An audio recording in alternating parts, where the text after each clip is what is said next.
Good evening, class. I hope all are you good. Today we are discussing about our new topic, which is very interesting topic: interventions. So let's we understand first of all what is intervention. In international law, intervention is a interfere in another state as like internal or external affair which is considered unlawful. This including using force either directly or indirectly. Why intervention is unlawful? It's violate the principle of state sovereignty, which allows state to decide freely on their own political, economic, social, and cultural system.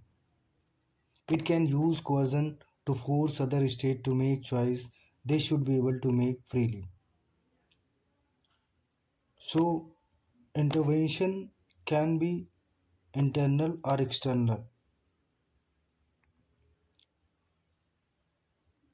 So we will understand about intervention which is done by any another states to solve the disputes or to take some profit to another states. So let's we understand in Hindi.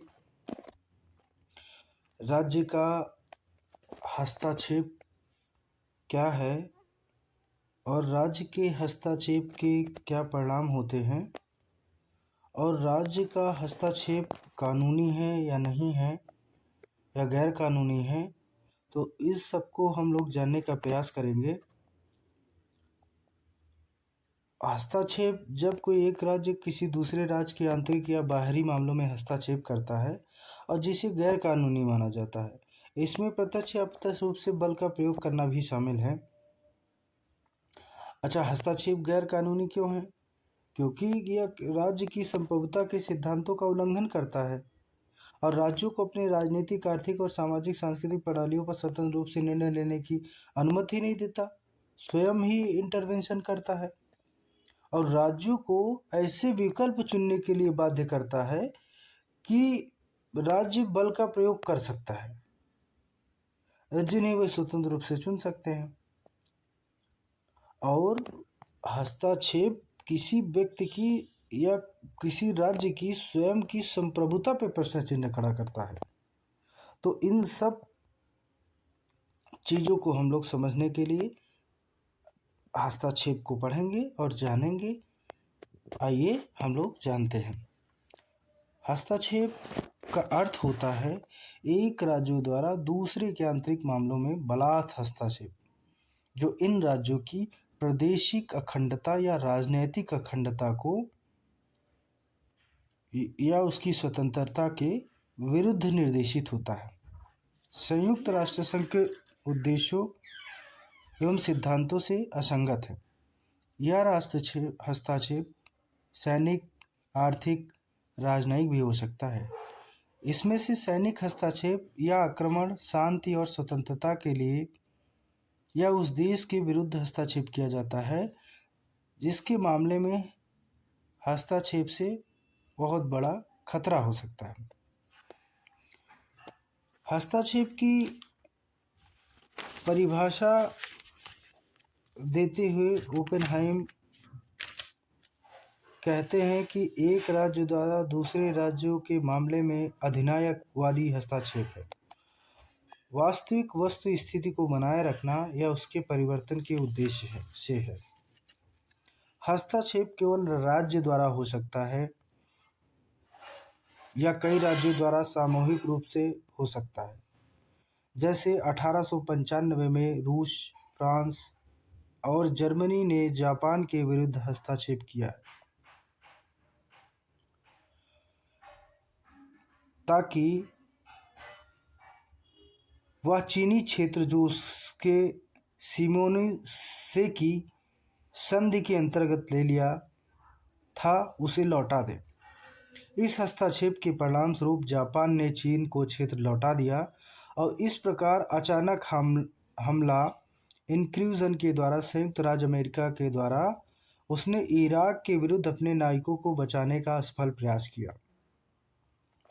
1979 में Iraq उपद्रवियों ने America दूतावास और वाणिज्यिक दूतावास पर कब्जा कर लिया तथा अमेरिका राजनयिकों एवं कर्मचारियों को बंधक बना लिया। इस संबंध में बहुत से उदाहरण मिलते हैं। दो राज्यों के बीच विवाद की स्थिति में हस्तक्षेप किसी भी समय किया जा सकता है। जो ही विवाद प्रारंभ होता है या जब तक इसका निपटारा नहीं हो जाता, यहाँ तक कि निपटारे के बाद भी बहुत से मामलों में हस्तक्षेप विवादग्रस्त राज्यों के बीच युद्ध प्रारंभ होने से पहले कर दिया गया। ऐसा युद्ध को रोकने के उद्देश्य से किया गया है और कुछ अन्य मामलों में हस्तक्षेप युद्ध के दौरान भी किया गया है। तो हस्तक्षेप किसी भी राज्य की उसकी संप्रभुता के बाह्य या आंतरिक मामलों में इंटरफेरेंस से है। अब हम लोग हस्तक्षेप के प्रकार को समझेंगे। अधिनायकवादी हस्तक्षेप के अतिरिक्त भी अन्य प्रकार के हस्तक्षेप हैं। पहला है इंटरनल इंटरवेंशन, आंतरिक हस्तक्षेप। जब एक राज्य दूसरे राज्य के दो परस्पर विरोधी गुटों के बीच हस्तक्षेप करता है, या तो विधि संग्रह सरकार के पक्ष में या विरोधियों के पक्ष में, उसे हम आंतरिक हस्तक्षेप कहते हैं। बाह्य हस्तक्षेप एक्सटर्नल इंटरवेंशन, जब एक राज्य दूसरे राज्य के समानता विरोधी या शत्रुतापूर्ण संबंधों में हस्तक्षेप करता है तो उसे हम बाह्य हस्तक्षेप कहते हैं। जैसे जब इटली ने द्वितीय विश्व युद्ध में जर्मनी के पक्ष में प्रवेश किया किंतु ग्रेट ब्रिटेन के विरुद्ध हो गया। ठीक उसी प्रकार तीसरा दंडात्मक हस्तक्षेप है, जिसे पिनिटिव इंटरवेंशन के नाम से हम जानते हैं। यह युद्ध के कुछ कम या प्रतिशोध का मामला वहाँ होता है जहाँ एक राज्य दूसरे राज्यों के हाथों से क्षति पहुँचाता है। मतलब कि एक दो स्टेटों के बीच में डिस्प्यूट होता है और तीसरा पार्टिसिपेटिंग स्टेट्स किसी दूसरे राज्य के कंधों पर रखकर और अपने व्यक्तिगत स्वार्थ या हितों की पूर्ति करता है। उदाहरण के लिए, बदले की भावना से राज्य ब के विरुद्ध संस्थित की गई नाकेबंदी क्योंकि उस राज्य ने एक संधि के प्रावधानों का घोर रूप में उल्लंघन किया है या ब्रीच किया है, और इस प्रकार तीसरा राज्य दूसरे राज्य के ऊपर रखे अपने व्यक्तिगत स्वार्थों की पूर्ति करता है। इसे हम पीनेटिव इंटरवेंशन या दंडात्मक हस्तक्षेप कहते हैं।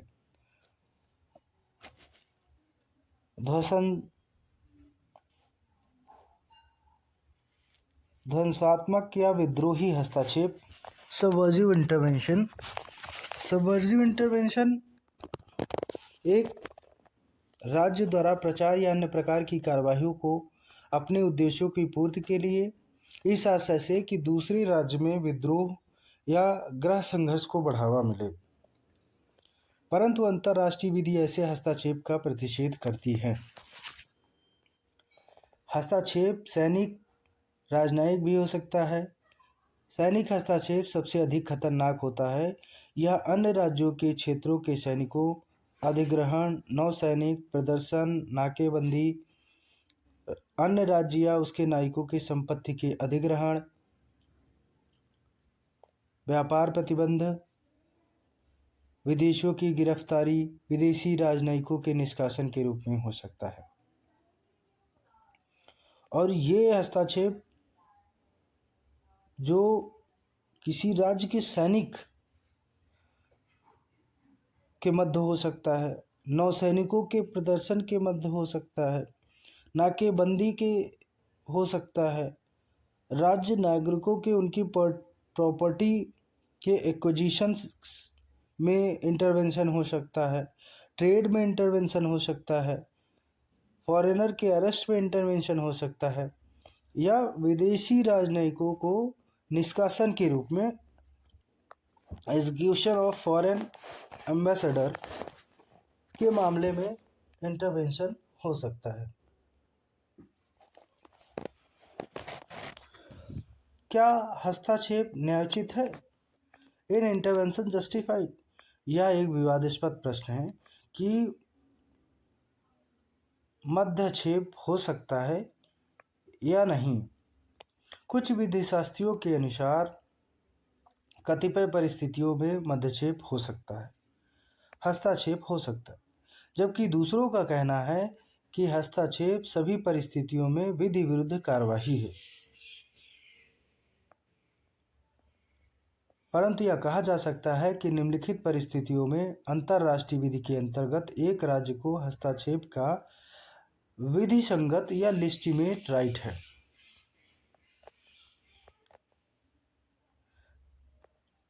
वो कौन कौन से इंटरवेंशन हैं? तो पहला है सामूहिक हस्तक्षेप, कलेक्टिव इंटरवेंशन। ऐसा सामूहिक हस्तक्षेप जो संयुक्त राष्ट्र के चार्टर प्रावधानों के अनुसरण में हो सकता है, according to the provision of united charter.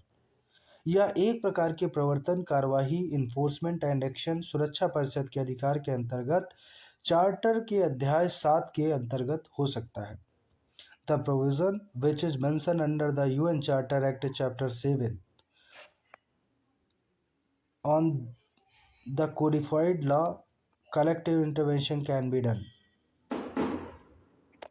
नागरिकों के हितों और अधिकारों की रक्षा। दूसरा है protection of the interest and right of citizens.